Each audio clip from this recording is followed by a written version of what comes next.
When I told my children that I had been asked to speak at a TED conference, the first reaction was, "What, you? You are much too old for that. And way too uncool." Thanks, but yes. With 52, I'm one of the older guys having the honor of standing on a TED stage. And I will try hard to be cool enough, I promise, Mia. I was introduced by Niki Ernst. Thanks a lot for this wonderful creation as a sustainable community Feedtertainer. This very special title contains almost everything that drives me on and brings me joy today, namely sustainability, eating, community, and entertainment. These four key terms do a very good job in describing the project that had led me here today. But before I begin to explain it, I would like to speak briefly how I came to do something strange to stand here. I'll do it quick and dirty. You can see it. I studied business administrations very successfully, choosing the path of least resistance. Interned at an Austrian bank in New York, where I decided that I never wanted to be employed anywhere for the rest of my life. So in the late 80s, still studying, I started a fashion retailer with 6 stores in Vienna, where we made great profits for the first 2 years, but went belly up in the third. Then joined our small family business in the pharmaceutical industry, which is sold Zoom for a nice sum. Founded an IT firm for merchandise management systems for pharmacies, where we became market leader in Austria. Bought my first own pharmacy in 1999. Kept on buying more pharmacies. Built a medical center. Invested in real estate, and so on. You can clearly see that I didn't care a lot what the content of my business was, and that I was willing and very happy to change it as often as possible. First of all, I wanted to earn much money. And then it happened. In a 2005 project, the St. Charles Pharmacy, my beloved ex-business partner Alexander Ehrmann came up with a new word, LOHAS, lifestyle of health and sustainability. Sustainability, what is this nonsense, I thought? Sounds fresh, I thought. So we can tell 1,000 wonderful stories and nobody will ever know any different. So under the brand of St. Charles, you can see it here, we had the old pharmacy, which we redesigned completely. Opened a shop for sustainable cosmetics, a restaurant for sustainable food, a center for sustainable medicine, renamed my hunting lodge to St. Charles, sustainable of course, and organized herb tours under the full moon with hobby shamans from southern Burgenland and yelled as loud as we could, "Lohas!" The business flourished, and in 2007 we were even finalists of the Entrepreneur of Ernst & Young in the startup division. How funny, with a pharmacy that already was 100 years old. And the more Alexander and I dealt with sustainability, the more we realized that there had to be much more to this topic.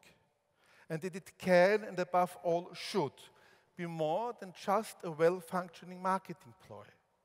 So I delved into the topic deeper and deeper, and slowly began to take it seriously. These 3 confounding principles that make life so crazily difficult. First, environmental responsibility. Pretty clear. Don't do anything to the environment that the next generation could regret. Second, social responsibility. Be a friendly person and don't do anything to anybody else to hurt him. Instead, spread love and joy. Also nice. I'm a practicing Catholic, so I try to do that anyway. But now here's the third one, the terrible one, that turns everything on its head. Economic responsibility. Make a profit with it, because otherwise you are not sustainable. A standalone project in our economy simply must make a profit so that it can live independently over the long term.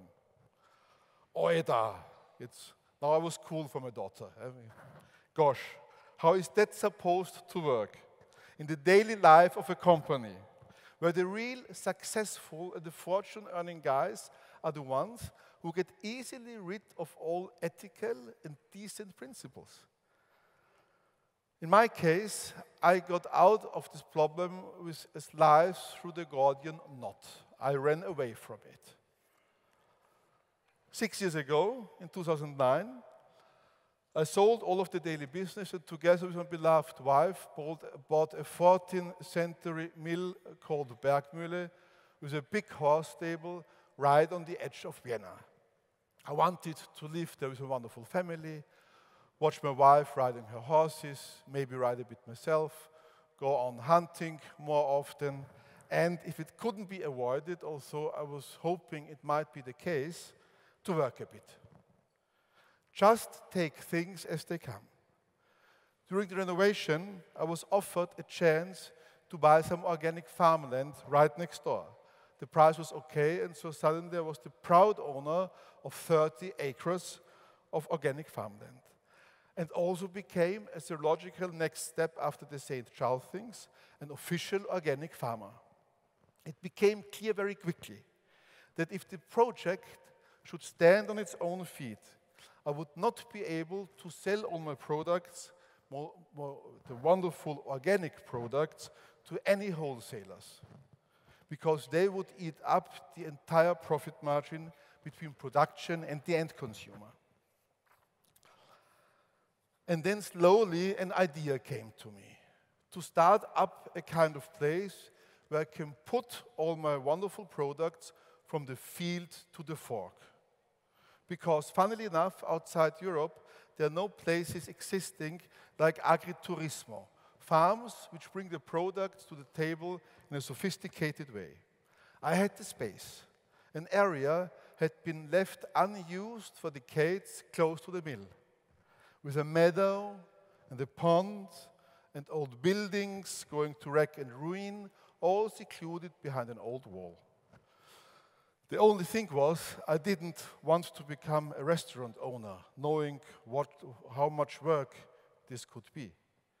The real spark, after I discussed all that with some friends in a similar stage of life, and we thought, let's make a club out of it, for members who pay a fixed annual contribution.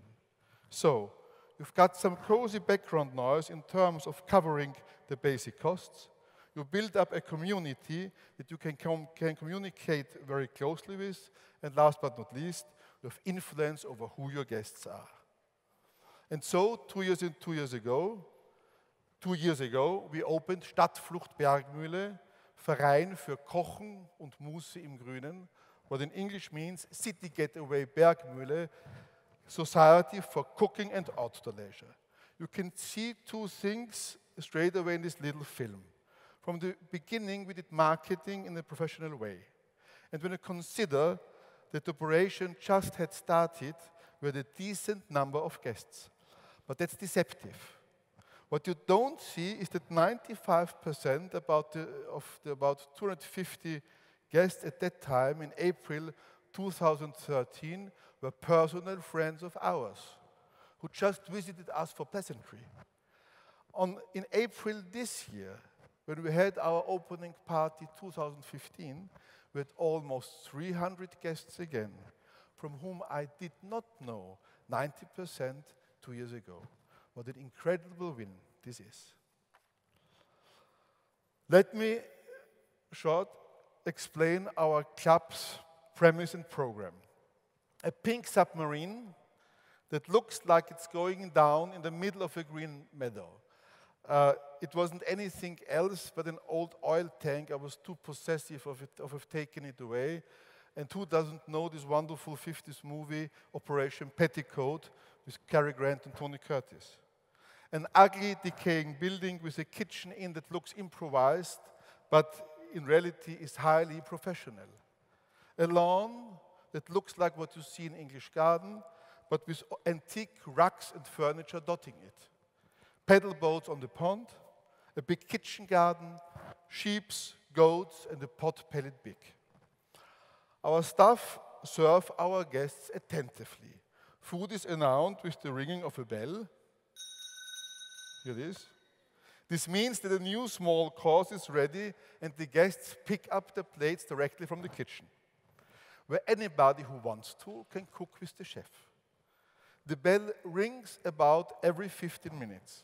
There's only as much as has been prepared. When we are out, we are out. But the bell rings as long as people are here.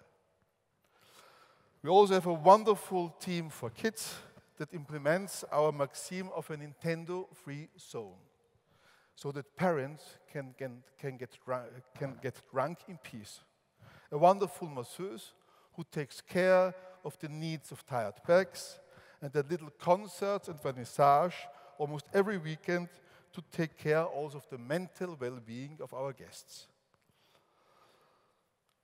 Within 2 years, our club has 600 members who pay the annual fee and visit Stadtflucht Bergmühle on the weekends between the end of April and the end of October.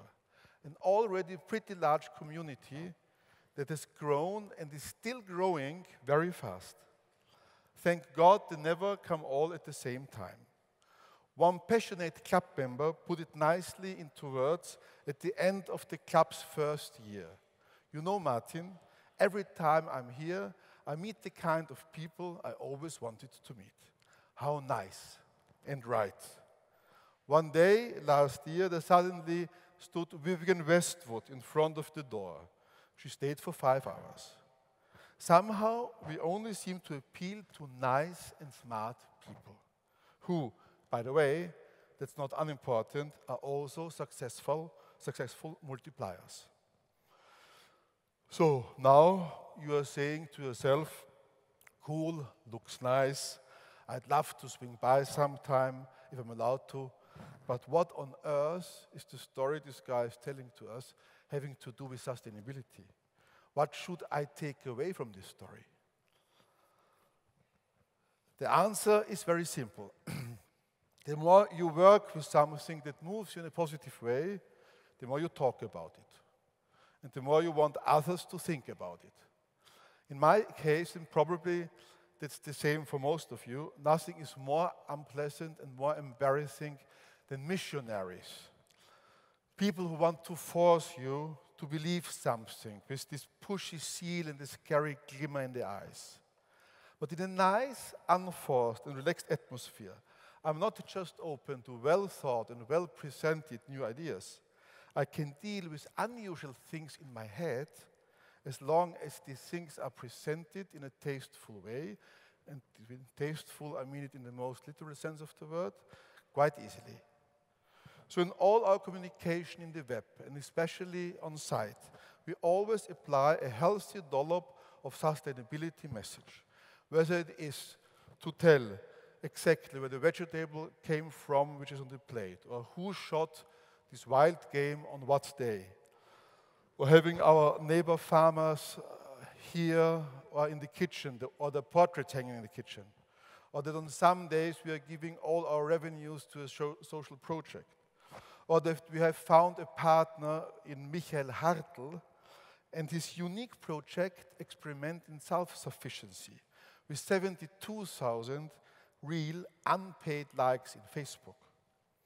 And we more and more have the feeling that the people who spend a few nice hours of leisure with us have sharpened their consciousness and can take something away with them to give to others. Then our idea has reached its goal. It's from small things that big things will grow. But now I have to come to the serious part. I have been privileged in an unbelievable way since my birth. Born in Austria in 1963 as one of at this time 7 million Austrians. Today we are the 6th wealthiest nation in the world. The island of the blessed, as Pope Paul VI called us.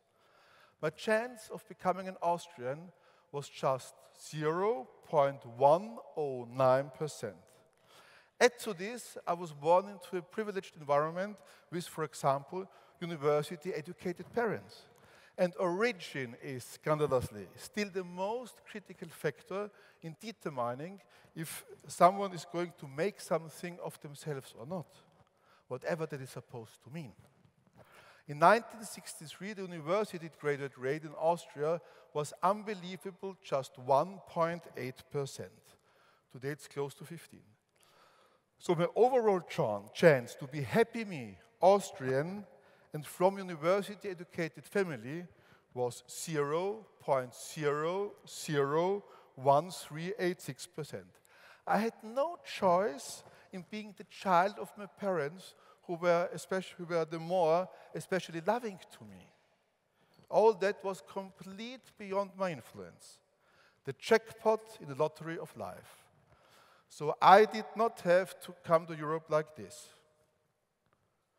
I had to spend most of my youth like this. What one of them would think about our vision of sustainability? Will one of them or one of the children who will grow up here, who have to fight for daily survival, ever think about the environmental, social, and economic responsibility of sustainability that we are talking about so enthusiastically? Or would they, if they could hear me now, shake their heads in disbelief about my ignorance? In the face of more refugees around the world today than before and after the Second World War. In the face of crisis spreading right across the world, more than ever before in human history. In the face of barbarians who have forgotten humanity and shockingly seem to be unbeatable just because of this. In moments like this, right now, are we aware of what a privilege it is to be here? And the responsibility this entails? There's a book that I love since decades. Barbara Tuchman's 1978, A Distant Mirror. She compared 14th century European history with death and suffering in the 20s. And in reality, what we are doing with our funny little club, the Stadtflucht Bergmühle, Club for Cooking and Outdoor Leisure, is nothing else but a distant mirror. But it is a mirror looking into the future. We are trying to create an ideal world in which the small 1 hectare plot on the edge of Vienna becomes the world we desire, even if only for a few afternoons a year, living first of all social sustainability, rather than only thinking and talking about it, our idea of the perfect future. And if a few of us then go out and are even slightly more aware of how this privilege translates into enormous responsibility. And if we, all of us, begin simply to do something good, then, and starting then, and really only then, will Stadtflucht Bergmühle come a bit closer to realizing its vision. Thank you.